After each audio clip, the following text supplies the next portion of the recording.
Hi, this is James Shook. I'm host of Webcomics Reviews and Interviews. Tonight, we're looking at diet and exercise for the artist. So sit back, relax, and let the Geek Fest begin. The problem with being an artist is that you are subject to several stereotypes. Unfortunately, some of these usually run truer than a lot than we'd really like them to. One of those, for example, is our, dietary and physical habits. Ignoring hygiene for a second, what we're basically looking here is that, in all honesty, artists suck when it comes to making food for themselves, and a lot of us really don't care about our physical side. We tend to stress our mental, our emotional, our fun part of our personality rather than the more physical part, and, that tends to be a problem over time. Making it worse is that one of the other stereotypes we're subject to is that we have a lot of emotional issues. Understandable, because we are delving into our more emotional personality sides. We draw a lot from our passion, from our inspirations, from the more emotional side of our personality rather than our more logical side. Generally speaking, we definitely tend toward the hot jazz side of stuff rather than the cold jazz.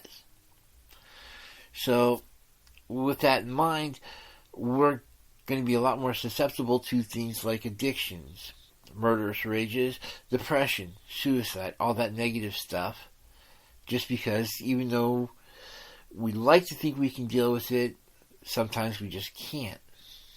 And there's a definite environmental impact sometimes. So, environmental in this case, I don't necessarily mean Mother Nature, but in terms of the people around us. Having a good diet and a good physical regimen can actually help offset that to some degree. Also, let's get real, we can do a lot of stuff in the public arena, so, being fit and trim is definitely an advantage. Looking after our physical appearance isn't just a matter of vanity, but actually helps us when it comes to finding patrons, when it comes to selling our artwork, or even selling our general merchandise. We're going to have to do some sort of public appearance at some point, and looking our best is definitely a help in that situation. Unfortunately, as noted, a lot of artists tend to get so much into what they're doing that they tend to forget to eat. Others, because it's become an addiction, are pretty much just the opposite and actually have physical issues because of their weight. Diabetes is definitely a common problem. So again, looking after your diet, looking after your physical regimen isn't just something that's going to help you psychologically as well as physically, but it's also going to help you in terms of the public arena. As such, it's definitely going to help to analyze what we're putting into our bodies plus how we're dealing with it. So, what this entire podcast is going to be about is the basics of good, fundamental diet and exercise. I'm not going to get too much into the exercise side, be advised of that. The issue there is everybody pretty much has their own thing. I'm going to give you some general guidelines. I'm going to give you a really nifty, really simple regimen to follow. But other than that, it's going to be up to you to figure out what works specifically for you and to find what you enjoy, or at least what you can bear with. So, let's start with the basics. I'm pointedly going to ignore everything we're taught about the food pyramid. Yeah, I want to reference it once in a while, but generally speaking, I want to suggest that we sort of ignore it and go with, something that's a little bit better for practical purposes. Specifically, what I'm doing is I'm dividing foods for our purposes, at least for the purpose of this conversation, into proteins, carbs, vegetables, fruits, and of course dairy. Yeah, I know the food pyramid has, salts and oils, that sort of thing. But like I said, for our purposes, let's ignore that. It'll definitely be brought up, but let's sort of ignore that. Proteins is a wide variety of different different substances. Obviously, if you're a meat eater, you're looking at beef, you're looking at pork, you're looking at chicken, you're even looking at stuff like elk, reindeer, fish, so on and so forth. In some cases, you might even be looking at insects and worms. Yeah, you might actually want to look into those because they're high protein, low fat. Go figure. By the same token, we also need to include a lot of vegetable matter in there as well. And generally speaking, we're looking at things like, your beans, your nuts, your legumes, even stuff like soybean, and especially when we start looking at stuff like tofu. When you start looking at proteins, you need to figure out what's going to work for you and go for it. Everybody has different limitations on what they'll eat. Some people have religious prescriptions. Others, just have some philosophical issues they need to deal with. That's fine. Different perspectives help in all fields of life, and definitely help when you become an artist. But the key here is you want to find not just one or two, but maybe 3 or 4 different sources of protein that work for you. Keep in mind that I'm aware that there are going to be a lot of problems. A lot of people have, like I said, have religious or philosophical issues. And some people just simply have straight health issues they need to keep in mind. That's fine. All I'm suggesting is find a couple of different proteins that you're comfortable with. And once you've found those, you figure out how to have a lot of fun with them in terms of cooking. That's sort of what I'm saying. Don't go with just 1 or 2. You want to have a variety to draw from. One of the things that's going to keep coming up in this podcast is that you need to have a certain variety. Variety isn't just the spice of life. It will actually help, alleviate a lot of other issues in and of itself, not the least of which is boredom.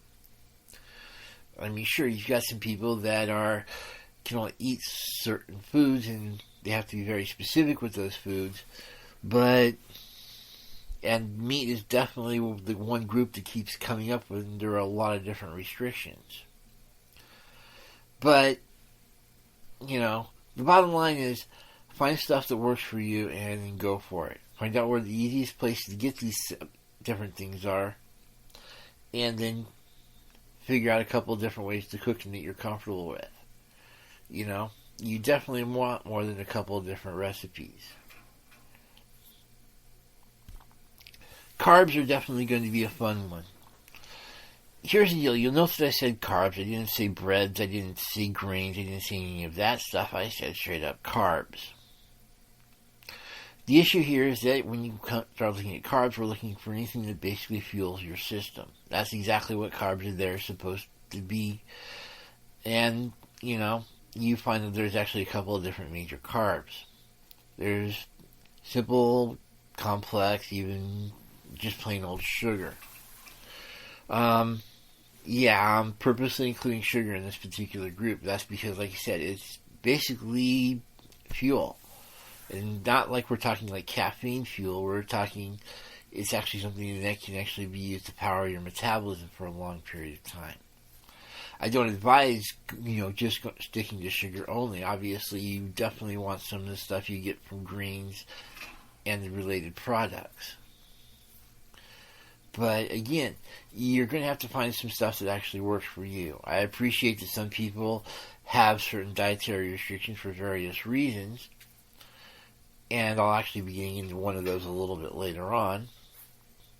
But generally speaking, you need to find a couple of different carbs at least that will work for you. Rice is a great one. Beans gives you a twofer because not only does it give you the carbs that you need, but it also gives you the protein as well. Potatoes, roots, that sort of thing work great. I mean, there's actually a running theory that you can go pretty much forever off nothing more than a good, decent baked potato. There's a lot of different carbs out there. It's just a matter of finding stuff that works for you. On top of that, this is also something you can have a lot of fun with because there's well, the carbs are included in stuff you can actually bake. Pies, tarts, donuts, rolls, biscuits, so on and so forth. The bottom line is there's a lot of really great carbs out there, and you don't have to restrict yourself to just wheat flour. You know, rice flour is a great I want to say it's a substitute because people tend to think whenever they tend to think of flour, they tend to automatically default to wheat. But the reality is that rice flour should not be seen as a substitute, but as an equal to wheat flour. And you can have a lot of fun with rice flour. Just be advised that once you pick stuff, don't feel limited to just those. You can always have a lot of fun with it.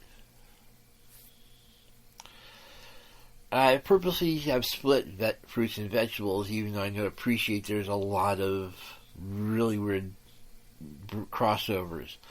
Tomatoes, for example, are a fruit, but let's get real, we tend to treat them as vegetables. Same with avocados. Both of these are berries. However, for our purposes, they have to be sort of separated because there's a couple of differences between them that make it sort of important from a dietary choice. That is, they have some slightly different consistency when it comes to vitamins and sugar. Generally speaking, fruits are great when it comes to vitamin C, as well as high amounts of sugar, whereas vegetables tend to be more vitamin rich in other directions. That's fine. What I'm sort of suggesting is that you look at this grocery market and find a lot of really great stuff that you're going to be loving and have a lot of fun with it. Obviously, you're going to need some, green leafy vegetables in there. There's a lot of, your basic option is pretty much going to be romaine and kale. I mean, there's a lot of other variations in there, but those are going to be the big two. The only thing I suggest with the kale is if you're going to get into it, be advised it's going to take a lot of work because you're going to have to de-rib it a lot. That one segment along the leaves that's really tough and practically inedible, yeah, you're going to have to figure out a way that works for you that rips that off. Either that or you have to buy it straight up already processed. However, given the amount of fun you can have with kale, yeah, you want to learn how to de-rib it. Just trust me. You're also going to be looking at your more colorful stuff. Your squashes, for example. You're also looking at your broccolis, your cauliflowers, and good old Brussels sprouts. Yes, I love Brussels sprouts. If you don't, you might want to learn. You'd be surprised what a good butter sauce can do with Brussels sprouts. Cauliflower is definitely a multi-use vegetable. Not only can it be made to make things look a little bit prettier, but you can also make it into an actual pizza crust. Broccoli, a real basic vegetable, but it's also really great for snacking. Carrots, pretty much the same. You're going to find that you're going to want a good mix of vegetables in this area because a lot of vegetables are good only when they're cooked for various reasons. Others, we're especially looking at your squashes and your gourds, especially your gourds. If you try to eat them without cooking them, you're going to find that you're just simply too tough. You need to soften them up somehow. But, you're going to want a good mix of those you can cook and those you can eat raw. Especially if you're you're serious about being an artist. There's just something really cool. You can go real quick, grab a couple of vegetables, put them in a bowl, possibly grab a dipping sauce, and munch on this while you're actually eating, while you're doing whatever the art you're doing. Fruit, again, it's going to be one of those really weird situations. I appreciate there are some people who have issues with fruits, and not just because they don't like the flavor. See, I'm diabetic, so I tend to sort of keep in mind that fruits are a major source of sugar.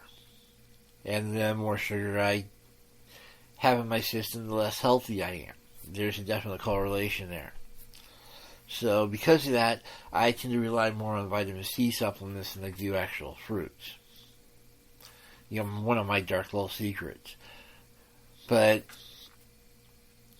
don't get me wrong, I do enjoy a good banana or a good apple or even a good orange every so often. But, again, you're going to be wanting to look at a lot of different fruits that you can either eat with minimal preparation or stuff that you can have fun cooking with. A lot of fruits tend to do double duty. In fact, most fruits do. There's only a few that are pretty much, you can't really cook them for various reasons, or you can't eat them, too often on by themselves. My personal favorite, the one you can't really eat without preparing them somewhat, are figs and dates. It's just, for me, they're just way too rich. I need to have them in something a little bit more, baked. I'm a big fan of fig Newtons, for example. So, find your fruits, enjoy them, and like I said, they make great little snacks, especially when you need that 2 to 3 hours after a meal that you're craving something, and you need a little bit of an energy boost. Fruits are there for you. Dairy is a fun topic. While I can appreciate there are some definite issues with cow milk, not only do you have people that have lactose intolerance issues, but, again, diabetics don't like regular cow milk either because there's a lot of sugar to it. This, of course, makes perfect sense given that cow milk is essentially designed, to give babies a fighting chance. Even though it's basically calves, that's definitely going to be an interesting issue for other people. Again, if you can go with regular milk, go for it. There's also a lot of different milk substitutes, like almond milk, for example. It definitely recommends some of those milk substitutes. Just talk to me about a good golden milk recipe sometime. But what I'm sort of looking at here is that if you can drink regular milk, go for it. And if you can do regular cheese, also has some definite dietary advantages. It just doesn't taste good. It doesn't also allow you some really nice variations in your cooking. But as a source of calcium and vitamin D, it just can't be beat. And that's even without, any additional supplements into it. I personally think there's something really cool about just being able to have a nice ooey gooey, grilled cheese sandwich every so often. On top of that, we're also looking at butter here as well. I don't care if you're basically a big fan of butter or margarine. Personally, I prefer margarine, but that's because it's easier for me to cook with. What little baking I do, I prefer margarine for. That's fine. It really doesn't matter either way. Yeah, we'll be covering margarine a little bit later on as well. But the bottom line is, when it comes down to it, is between these different food groups, figure out which ones work for you. Also try to make sure you don't have too much of the more obnoxious ones. You're going to see there's a lot of people that tell you a lot of stuff in terms of bad advice about certain foods. And you've got to figure out for yourself what's going to work for you. Obviously I can understand why people would want bacon because, certain groups have pork is verboten. But for those of us that can eat it, obviously we're not going to be doing 3 or 4 pounds a day. Don't get me wrong, I love my bacon, but I'm a little bit too geared into what it can do to your blood. Specifically your blood vessels. So, the key in this is you're going to find out real quick, moderation is key. You don't want to eat too much or too little because you've got to sort of find that really great point for you. What I'm sort of advising here is, the usual 2 to 3 servings of protein a day. Have a couple of carbs, especially if you want to snack on something. definitely try to snack more when it comes to doing vegetables and fruit, and if possible, use the various dairy products, the milk, the cheese, the butter, or margarine, such as it is, as basically enhancements. You know?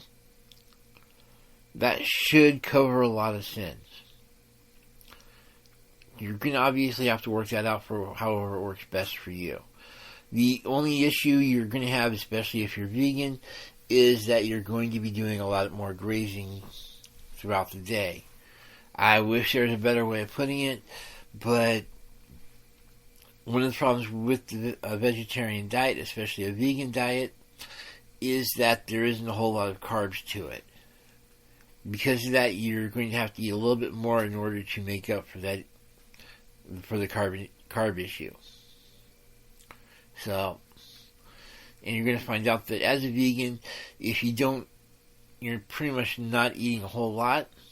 You're just simply not going to have the energy everybody else seems to have. You're going to be a little bit sluggish, and you're going to have a little problem getting up and going in the morning. So, just keep that in mind. That's arguably the reason that the vegan diet tends to be a little bit more expensive than everybody else. Alright, with that said, there's going to be certain diets you're going to want to avoid.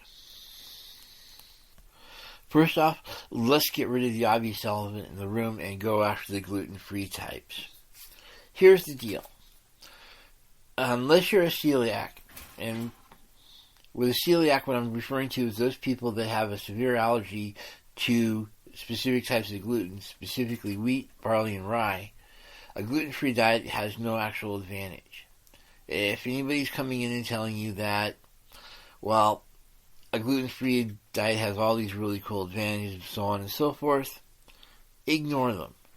They're converts, and we all know how radical converts tend to be. You know, again, if you're a celiac, fine.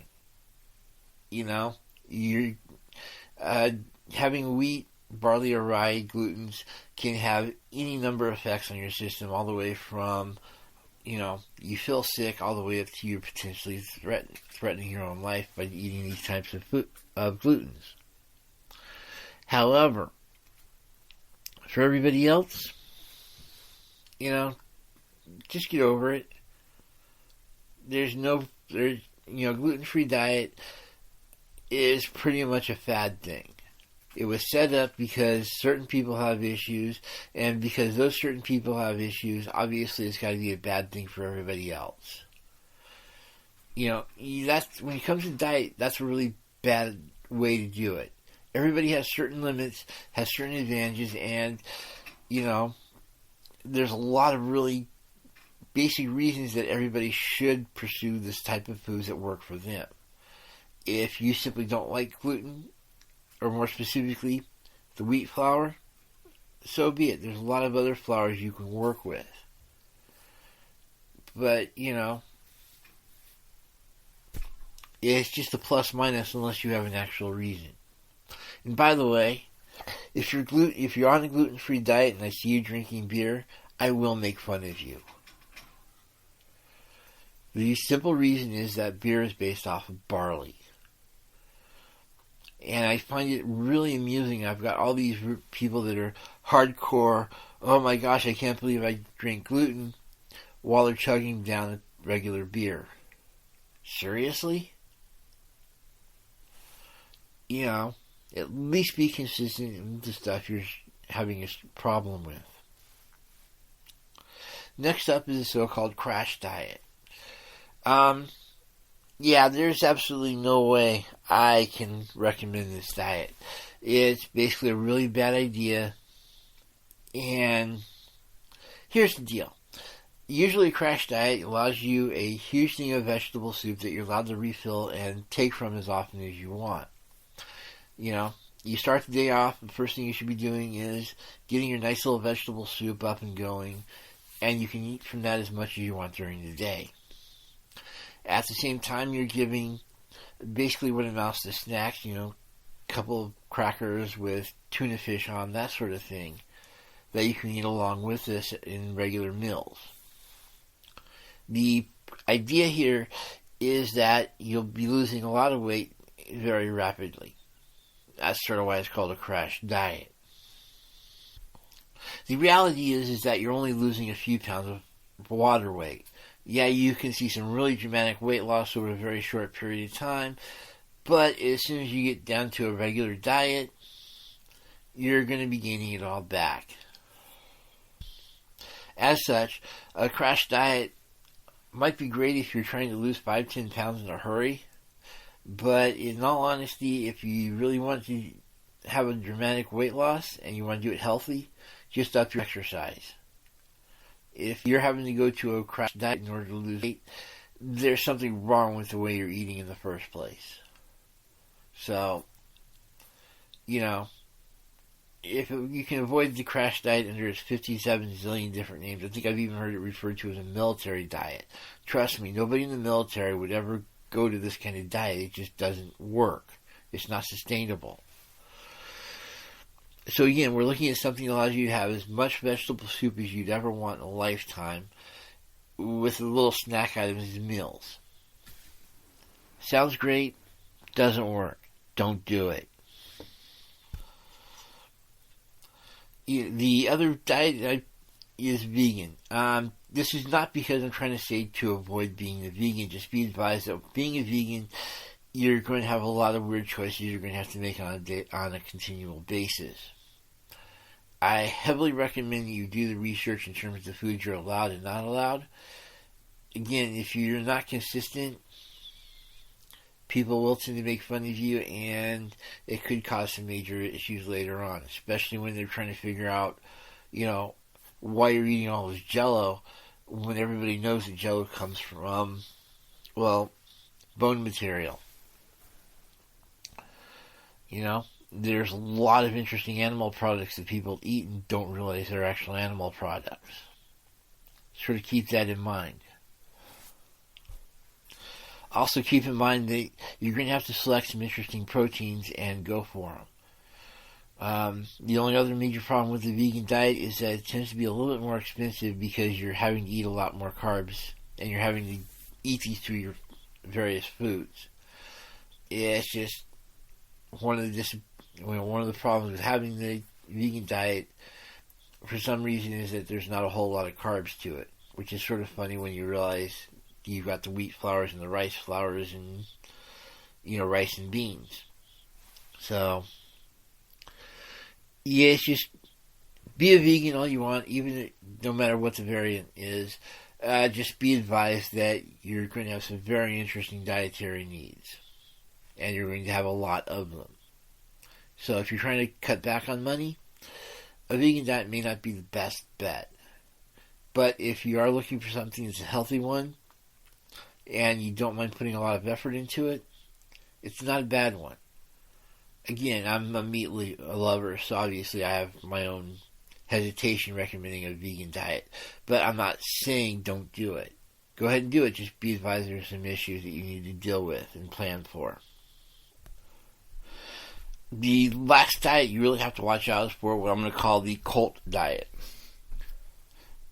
One of those things that you see a lot, and especially if you start going into history, is that you see a lot of major cults. You really want to have fun? Look up the Moonies from the 1980s, 1970s, 1980s. You'll see a lot of Hare Krishna jokes in a lot of older movies. That's usually them. The reason I'm calling it the cult diet is because the idea is that by feeding initiates into the cult, the people you're trying to brainwash, and I mean actual brainwash, not just, we're talking, some of these cults would actually go in, the first stage was they literally brainwash the initiates into the belief system of the cult, and then they'd be able to do pretty much whatever they wanted to with the people. And we're not just talking a standard religious initiation here, we're talking hardcore. They'd separate you from your family or whatever, your family and friends, and then feed you basically bologna sandwiches. And yeah, I know there's a lot of variations on it, but we're basically in a high protein, high carb diet. The key is that by using this kind of diet, whoever they were feeding it to, the bologna sandwiches, such as, or whatever, yeah, you also saw a lot of people doing straight hamburgers, hot dogs. You can even do, tacos, for example, or even a bean burrito. Again, we're looking for anything that has a high protein, high carb density to it. Well, by feeding them this diet, they were able to better bring these people into believing whatever they wanted to. In fact, you'll even note that to a certain degree, intelligence organizations such as the CIA include this kind of diet as part of their torture sessions. Enhanced interrogation techniques. Interestingly enough, this particular diet in and of itself doesn't count. But the bottom line is that a high carb, high protein diet would basically be used to influence them the way of thinking. Well, the reason I'm pointing this out is because a lot of artists and a lot of people in general tend to go to a lot of fast foods, and instead of going for the really fun stuff, like the really deluxe burgers, tend to go for the really basic stuff. Meaning, of course, that they're eating a lot of stuff that is literally high carb, high protein.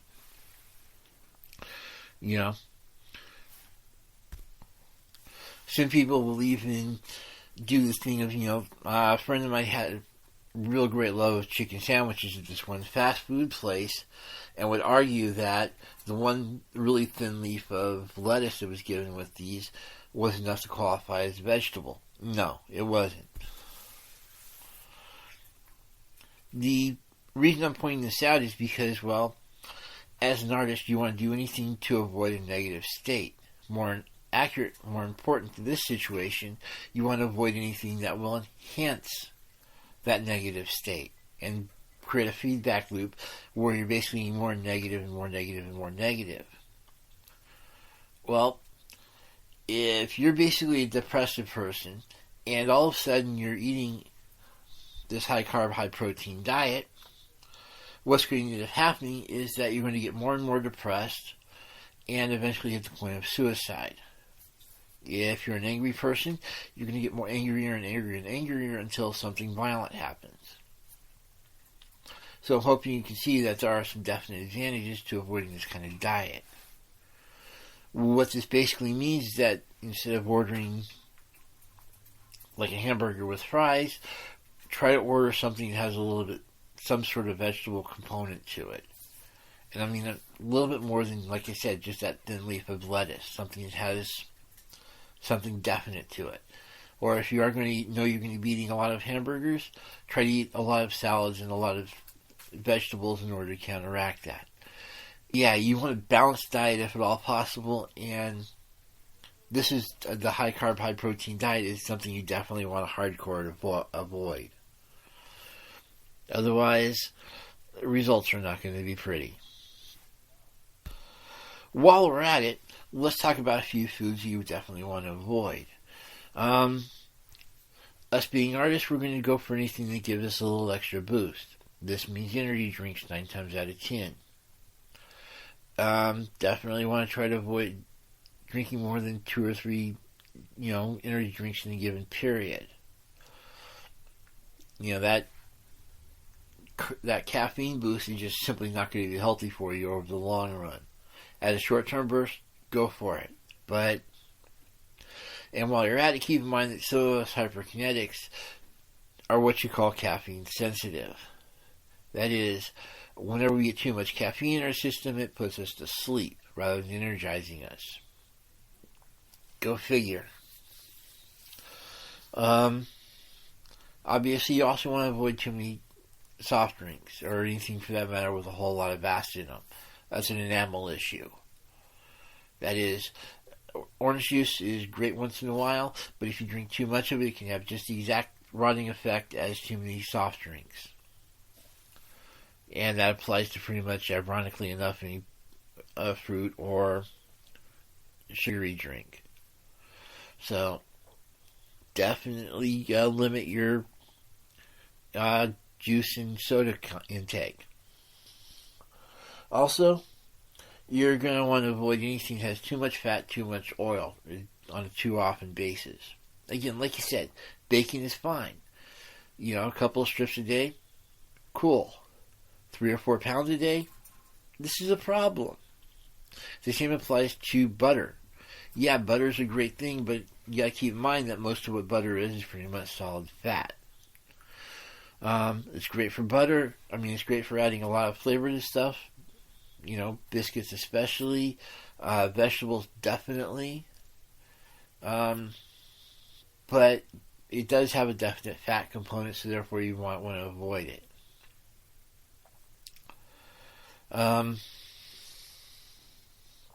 Also, you're going to want to debate high fiber. I appreciate there's some definite advantages to having a high fiber diet, but you don't want to get too overboard. Like I keep saying, you're going to want to do some moderation here.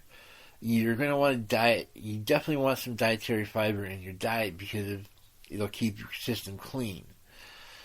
And it also helps deal with cancer issues, that sort of thing. But by the same token, too much fiber in the diet will cause constipation, and we're talking some really painful constipation at that. So, you want some, but don't go too crazy on it, or there's definitely going to be a price to pay. Last but not least, let's look at some really nifty food myths. Here's the really fun part: is because food is such a part of who we are. Obviously, we're going to have a lot of misinformation out there about it. It's just, a lot of people talking, and a lot of people get a lot of things wrong.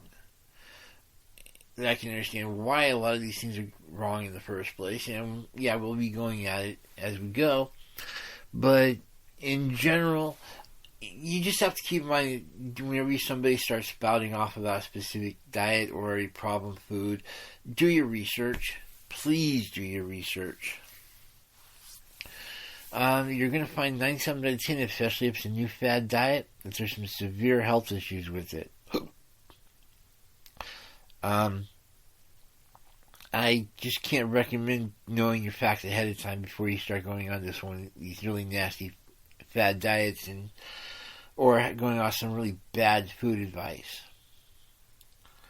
It's just, not always a good thing. If you are going to try something interesting diet-wise, talk to a diet doctor first.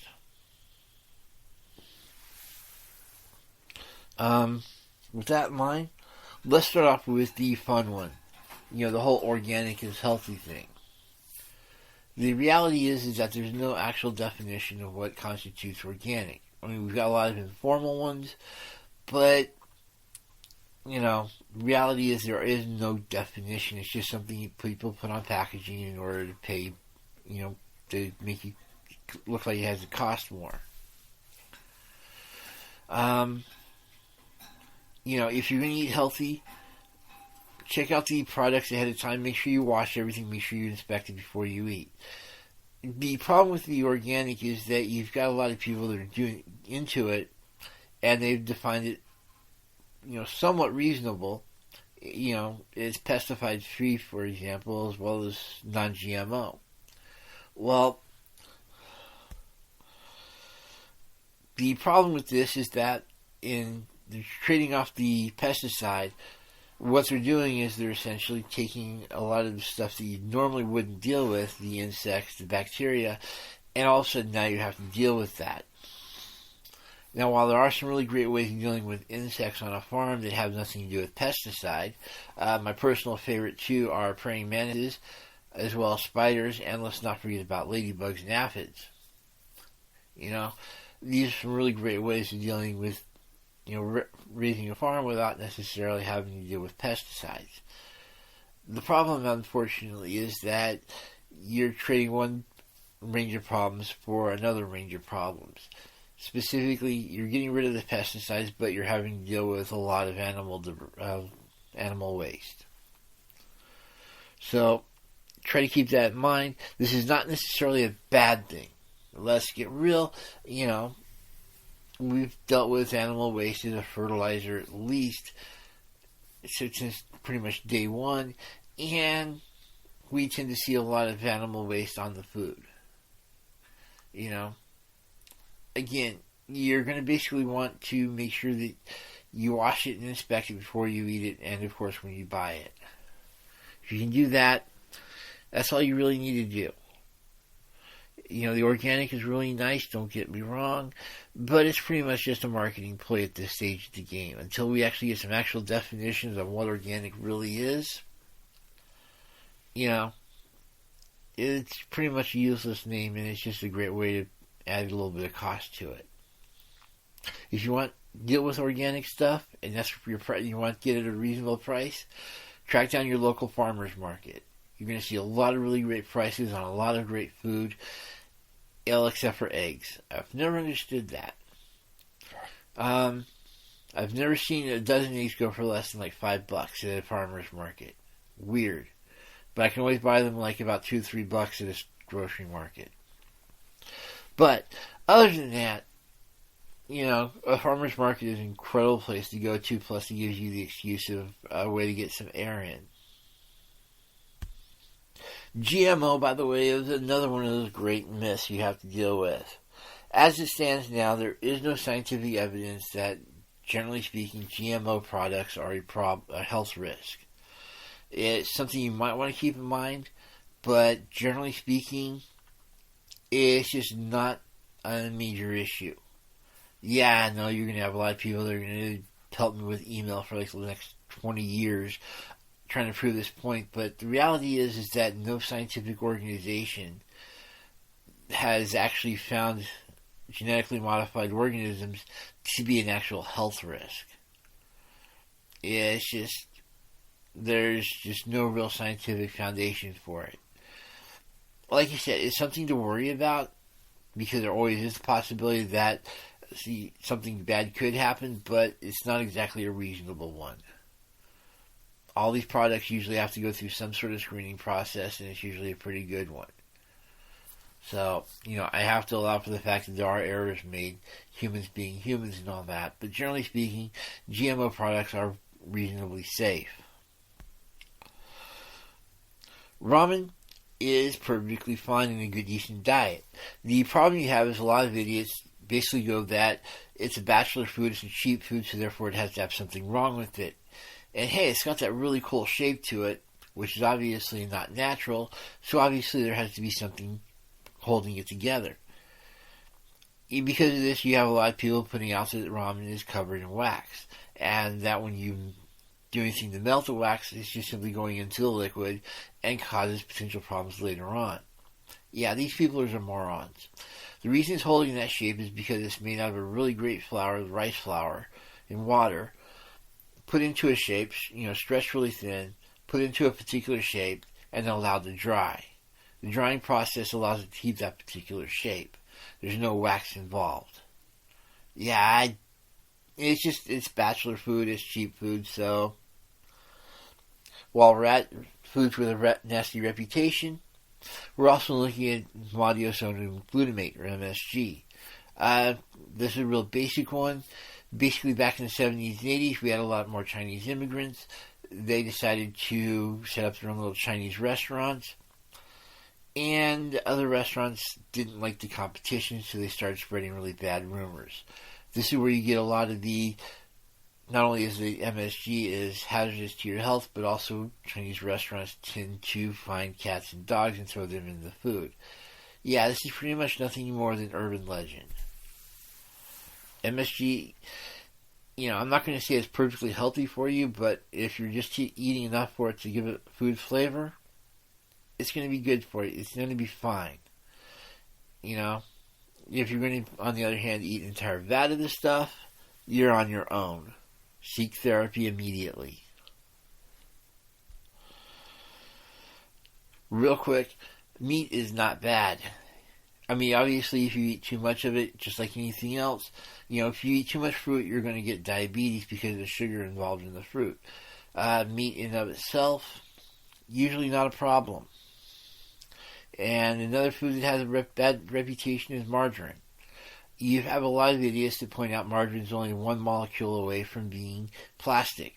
Well, here's a reality check for you. Plastic is an organic molecule. The only difference between plastic and pretty much any food you're going to eat is going to be one or two molecules. It's just, it's one form of organic material, just as corn is, just as meat is, just as margarine is. It's a neat way of scaring you away from a really cool product. Again, everybody has their own weird stuff. Alright, let's do a real quick couple minutes on exercise. Exercise is pretty much going to be up to whatever you like. Straight up, as long as you're doing something physical, you should be good to go. I don't care if it's a 20-minute walk a day, doing, swinging a sword around, dancing. Sculptors are really hated by everybody here because they tend to do a lot of physical exercise as part of their art. The bottom line is you need to find something you're going to like. What I'm going to suggest is, if you need something that's really, quick, is what I call the Sergeant Rock exercise regimen. Yeah, I was ex-military 25th Division Light, Schofield Barracks, Hawaii, and while I was there, I made friends with this really great first sergeant from the infantry platoon, and me being a tank killer and all that. His platoon regularly scored the maximum points as far as any physical fitness test, which was incredibly astounding because it just doesn't happen that often. The way he accomplished this, obviously, they spent a lot of time in the gym. For those of you who don't have the time or the money to spend time in the gym, real basic system. You start off with 8 push-ups or 8 sit-ups.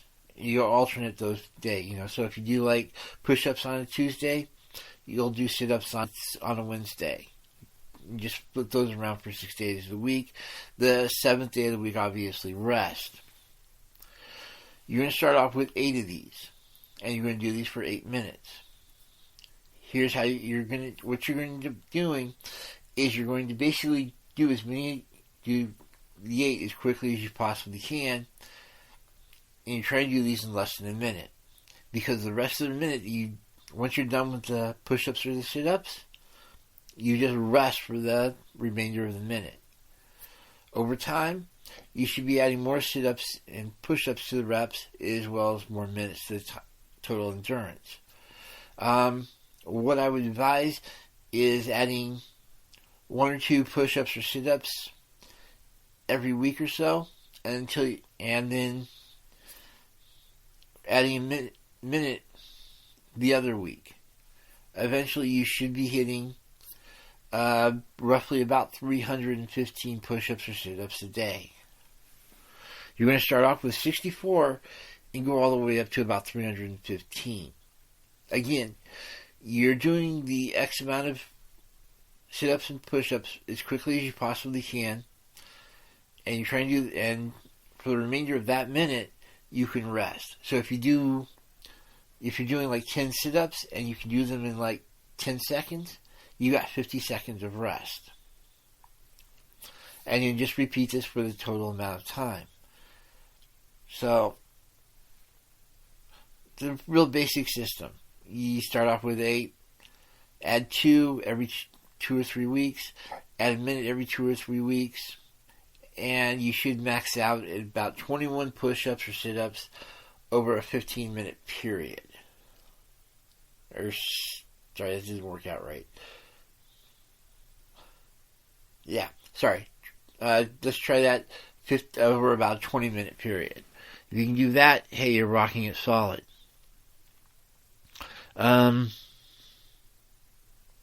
Ultimately, all I can say is, find some sort of exercise that works for you. If you can do something that makes you buff and incredibly attractive, hey, outstanding. But if you just do something to get you out of the workspace, that's all the major issue here is. Doing something active away from your workspace, you're going to appreciate getting out of the workspace if nothing else. Also, make it a point to eat as healthy as possible. I hope this helps. Have a good day.